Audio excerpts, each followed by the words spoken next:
Bible thing from Romans. Okay, so I promise this relates to Romans, but in order to get there, we have to do a brief refresher on, like, the entire ancient Jewish canon. But I promise I'll go fast. So, this is a Tanakh. Tanakh, that is an acronym of Torah, meaning law, Nevi'im, meaning prophets, and Chetuvim, meaning the writings. It's sort of a box for everything that's not in the Torah and the Nevi'im.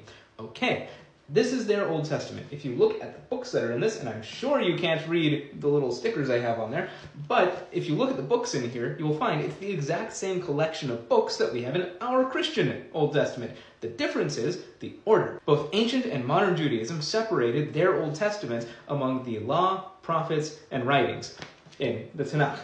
Why does this matter? Well, I looked through all of Romans, and just because I thought it would be interesting, I looked at every time Paul wrote something like, as it is written, and then cited from the Old Testament, from the Tanakh.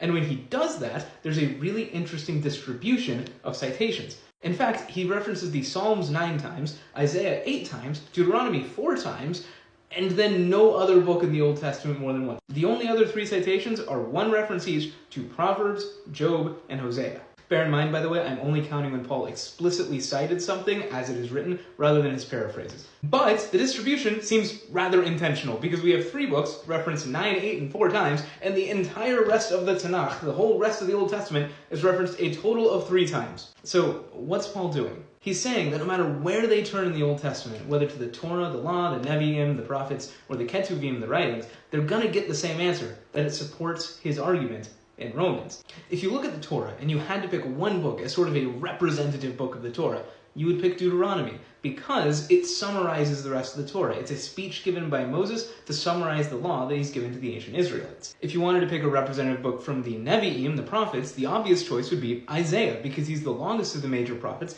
and he has the most to say about the coming Messiah. Lastly, if you wanted to pick a representative book from the Ketuvim, the writings, Psalms are the only obvious choice because it dwarfs any other book in the Ketuvim. So essentially what Paul's doing here is he's saying whether you look at the crown book of the Torah in Deuteronomy, or the crown book of the Nevi'im in Isaiah, or the crown book of the Ketuvim in Psalms, all of them support his arguments. Anyway, I just thought that was pretty cool. God bless, and have a great day.